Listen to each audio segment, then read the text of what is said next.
Taking the plunge. That's what these folks right here were doing this time last year, and yes, that water was a tad bit on the chilly side. Since 1992, the Lewes Polar Bear Plunge has been a staple event dedicated to Special Olympics Delaware. And the event has only grown and expanded over the years. Not only that, but the amount of money raised, well, it's staggering. More than $14.7 million in the last 31 years. And they're hoping to keep pumping that number up this year. And here with all the fun details is Jon Buzby. He is the director of Unified Champion Schools with Special Olympics Delaware. Hey, thanks for dropping by. Wonderful to be back here in person. In person, yes. Brand new studio. Yes. That looks wonderful. Thank you. Thank you. Thanks for being here. So you've actually been involved with Special Olympics for some time now. And can you tell us how did it all start for you?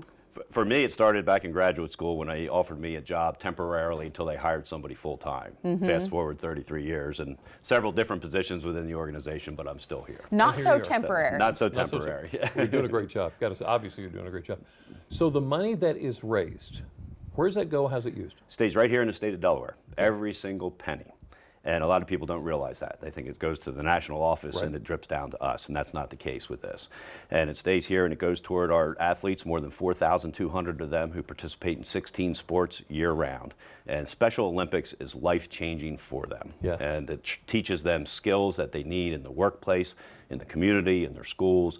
More importantly, it gives them a social opportunity to be with their peers, just like we all enjoy doing. Right. And, of course, there's the health piece of it, too, Sure. which is probably the most important because they stay healthier longer because they're involved in sports. Absolutely. Okay, so back to the Polar Bear Plunge. You have the plunge where you get in the cold water, but it's a whole lot more than that, isn't it? Yeah, it's a weekend festival. The first couple years we did it, you came, you showed up. There were 78 of us who jumped in at Cape Henlopen State Park.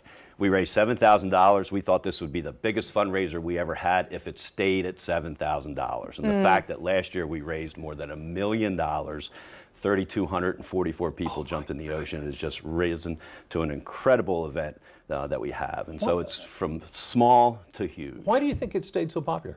I think people invite friends to come, and they come year after year.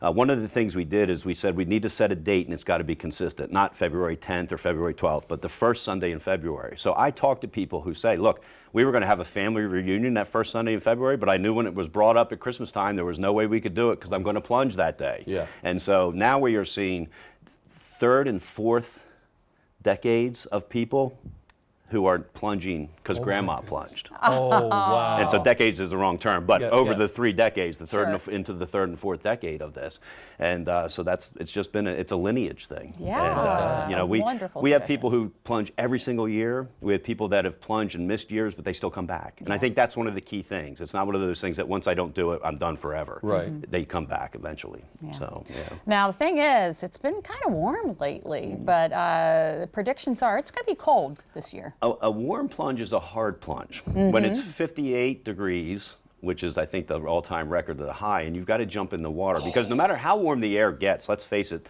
the water's not going to be above 40. Right. And so the transition from that warm air into the cold waters is much harder. Now, I'm not saying you want it to be 20 below, like it was one year in the air, because that's cold no matter what you're doing. But a warm plunge is a hard plunge. But what it does do is what we call the day of bears who wake up that morning and, you know, hey, honey, do we want to go do this? When it's 48 degrees, it's a lot easier to convince somebody to do it than when it's 32 degrees. So you got a favorite part of the plunge? My favorite part is sitting back and just watching the spectacle. And you know, it's a spectacle to be up on that stage, which is where I am during the plunge. We still all plunge as the staff. We plunge before everybody else, but for safety reasons, we can't be involved in it.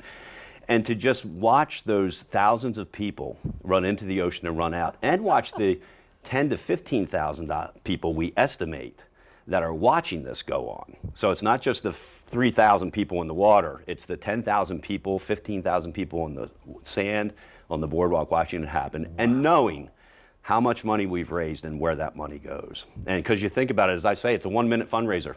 Yeah. It's a 1-minute fundraiser. And just real quickly, because we're running out of time, you told me before the cameras came on, you don't have to plunge in the ocean to be a part of this. You can donate. One of the few very good things about COVID is that we had a virtual plunge. Right. And so we've kept that. So you can come see us in Rehoboth Beach or plunge in your bathtub at home. Yeah. It's all goes to the same great cause. So you can register at SODE.org, come out and see us live and do it live, or do it whenever, wherever, and however you want. All goes to the great I'm cause. doing it in my hot tub. Jon Buzby, we sure do appreciate you and all you do for Thank you. Special Olympics Delaware. Thank you for being here.